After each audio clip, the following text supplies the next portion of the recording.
nina haja nawe kila saa. Hawezi mwingine kunifaa. Yesu, nakuhitaji vivyo kila saa. Niwezeshe Mwokozi, nakujia.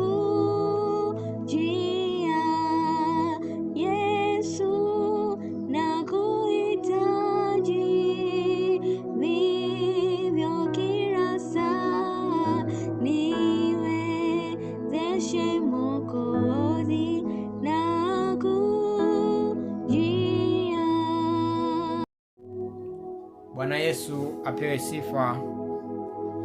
Tunamshukuru Bwana kwa kutupatia siku hii nyingine ya leo. Leo ikiwa ni Oktoba 1, na katika mwezi huu wa Oktoba, katika kesha letu la asubuhi, tutakuwa na mada inayosema mwinue Yesu juu kama kichwa cha kanisa. Mwinue Yesu juu kama kichwa cha kanisa. Na leo ikiwa ni Oktoba sasa 1, mada ndogo ndogo katika juma hili, na kichwa kinachosema, somo la leo linasema kichwa cha kanisa. Hebu na tuombe. Baba mwema, katika kesha hili la asubuhi, tunapolitafakari basi likaweze kuleta mapinduzi, na kwa sababu tunakuinua wewe Yesu kama kichwa cha kanisa mwezi huu, tusaidie Yesu ukainuke katika maisha yetu, utulinde na kututunza, nasi tukasogezwe kwako Yesu.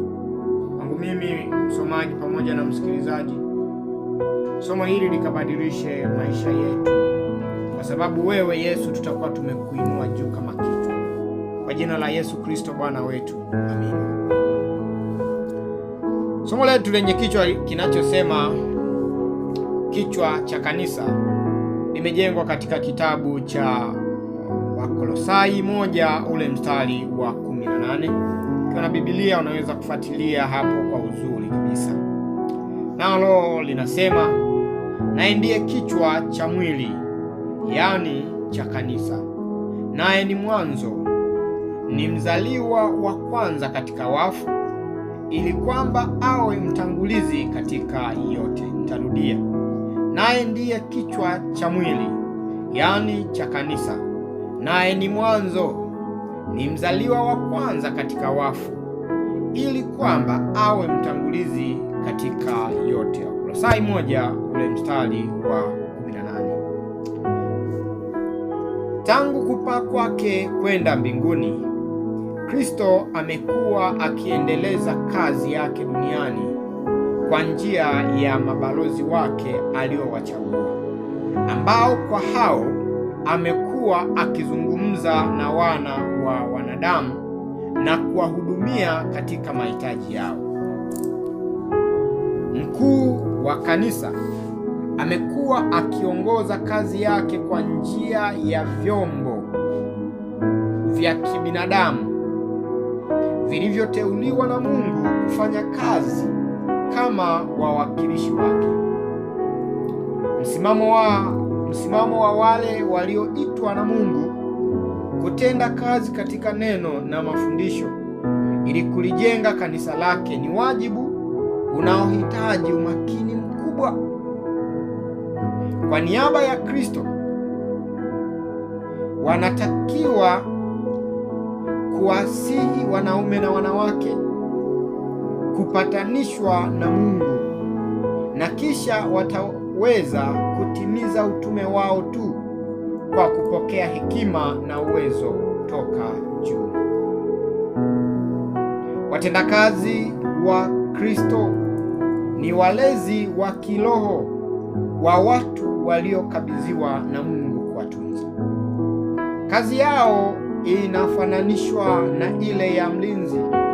Katika nyakati za kale, ilikuwa kawaida kwa askari kuwekwa juu ya kuta za miji ili katika mazingira yao hayo mazuri wayaangalie na kuyalinda maeneo na sehemu muhimu, na kutoa onyo endapo wangemwona adui akijongea miji yao.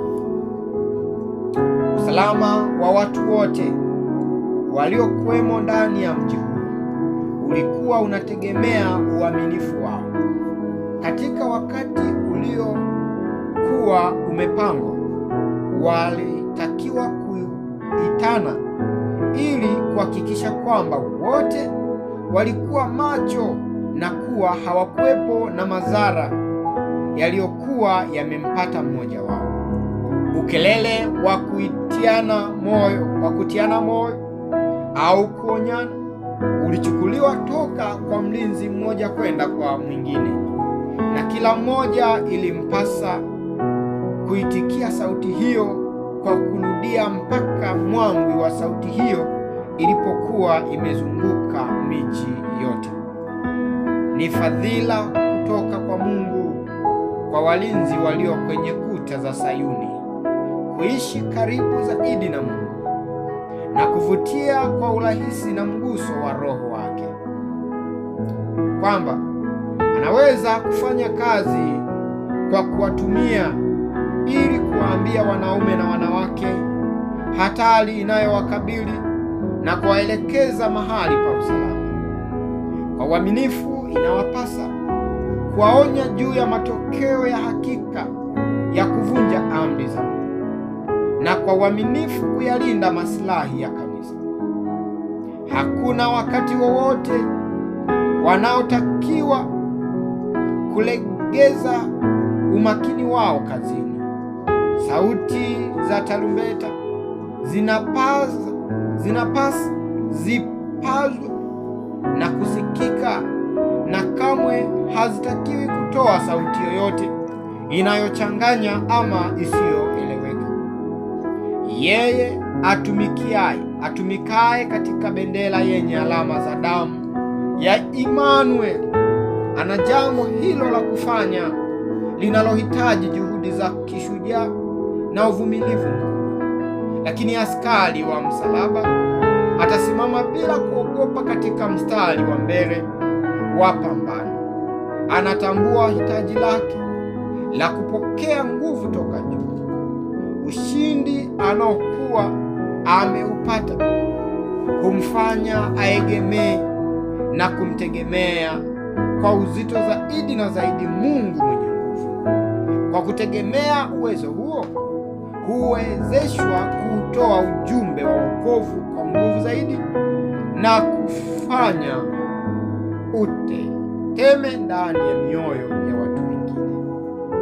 Ni kwa kumwangalia yeye asiyeonekana ndipo nguvu na uwezo wa nafsi hupatikana, na mamlaka ya dunia dhidi ya akili na tabia huvunjwa. Kesha letu la leo lina masomo mazito sana kwetu leo. Somo hili ni zuri na ni nyeti sana, linalotupatia historia ya kwamba tangu Yesu Kristo aliye kichwa cha kanisa alipopaa kwenda mbinguni, aliacha majukumu kwa jamii ya watu wote wanaomwamini, akawawekea mamlaka na kuachia majukumu ya kuwa walinzi kwa jamii iliyoanguka dhambini. Ndugu msikilizaji, wewe pamoja na mimi leo, Yesu Kristo ametuweka kuwa walinzi wa kuta za Yerusalemu. Wewe huenda ni baba, wewe huenda ni kijana, wewe kama ni baba, wewe kama ni mzazi, wewe kama ni mama, wewe ni mlinzi wa kuta za Yerusalemu katika malango yako. Kila wakati ni kana kwamba Mungu kunapokucha anakuuliza, kumepambazukaje Yerusalemu? Mungu anatamani tunaishi katika ulimwengu leo uliopotoka, ambapo hatari na maovu mengi yanazidi kushamiri. Kupuuzwa kwa amri na kanuni takatifu za Mungu kunaendelea kuenea duniani leo. Lakini Mungu anaangalia wewe unayefahamu ukweli huu. Je, unapaza sauti kwa namna gani kama askari waliokuwa walinzi wa kuta za Yerusalemu pale hatari inapoonekana? Ndugu zangu wasikilizaji, ni kwamba Tunaishi katika ulimwengu ambao hatari kubwa inakuja kutokea sekunde, na hata sasa imekwisha kuanza kutokea. Lakini jemedari Yesu Kristo aliye kichwa atakuja kutaka hesabu kwetu. Nipende kutoa wito katika asubuhi hii ya leo ni kwamba, rafiki yangu, unapaswa wewe binafsi uwe mlinzi aliye hodari. Usilale wala kuweka silaha chini. Unapaswa ulisome neno la Mungu kama mlinzi. Unapaswa kubeba silaha kama mlinzi, kama maombi.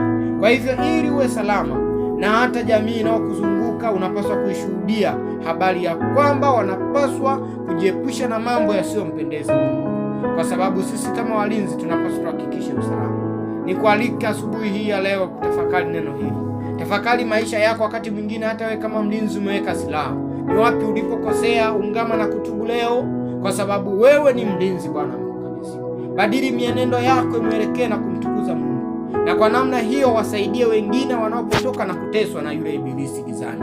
Sisi kama walinzi, Mungu anatualika, ametuachia jukumu la kuwalinda na kuwatunza, kuhakikisha Yerusalemu inabaki salama, kuhakikisha rafiki yako huyo uliye naye yuko katika mikono salama, na sio kumwacha akipotea katika dhambi na uovu. Mungu atusaidie. Hebu na tuombe. Baba mwema, Mungu mtakatifu, wewe Yesu Kristo uliye kichwa cha kanisa, umetuachia jukumu zito la kuwa walinzi katika Yerusalemu, kutangaza habari zako njema za wokovu, kutangaza marejeo yako mara ya pili. Tusaidie Yesu kufanya wajibu huu wa pekee mzito uliotuwekea sisi kama walinzi wa Yerusalemu. Tunapoona mambo maovu yakitendeka, tunapoona wenzetu wakiteswa na vifungo vya yule ibilisi, tusiendelee kuchekelea na kufurahi na kuwasema, bali kama walinzi tuweze kuwaonya kwa upendo na upole, tukiwasihi kurudi kwako Yesu Kristo. Neema yako yatosha. Bariki msikilizaji, tubarikiwe tena sote kwa jina la Yesu. Amen.